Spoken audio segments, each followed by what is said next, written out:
Kubor nakaslem jong unongsan hima.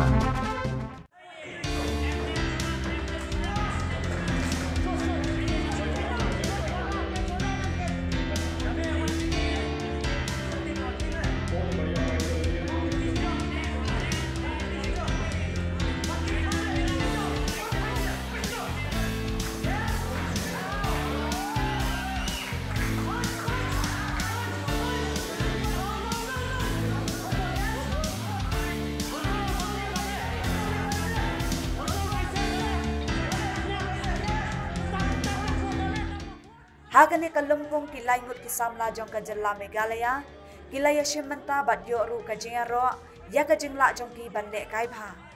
Kini kisamla ki kentob ye uwan kerpang dame suciang, ubalayo ya kata kemaksiar haka strawweight kategori junior. Udan the stars imli walau lale tenge haka jingakun, Henry Snewbok da kajing bakla batlakong penmensau, ya ubaya kun persyaya na kibenta jong kakman. Kumta uladu ya le kaino. Haka professional fight u Daniel Damlong, haka heavyweight category, ulala ban penlim da kaba ITKO, nane technical knockout. Haka kella kabaar, ya urang ya lekai na kalyang persya u Jahid Jafri.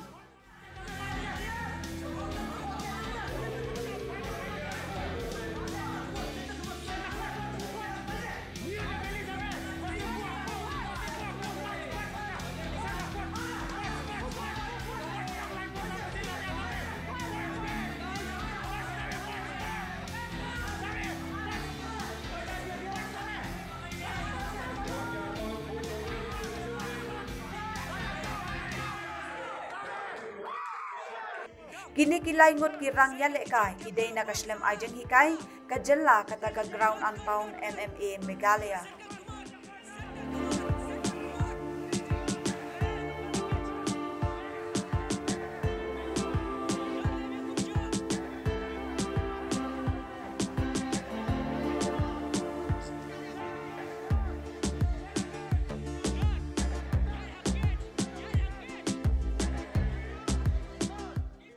Kapro Crunch Fight Night, kadai kaway kalampong mixed martial arts, kabadai hapo kajung penyad uway na kirang yalekay balapaw bhakari India, bu Bharat Khandari. Baduday ru urang yalekay banengkong du jong kari India, balayo yakun ha kalampong MMA bahe tam jong kaperthay, ka Ultimate Fight Championship UFC. Uni urang yakura da kajungtmu ban kintiw yakibabun kikun samlakari, ula penlong ya ka PFN Fight Night, ban ay karensan kabapaka, na kabantay kiway pat kisamla, ban yarengkat kerdan ru, pat kirang yakura saudong kaperthay.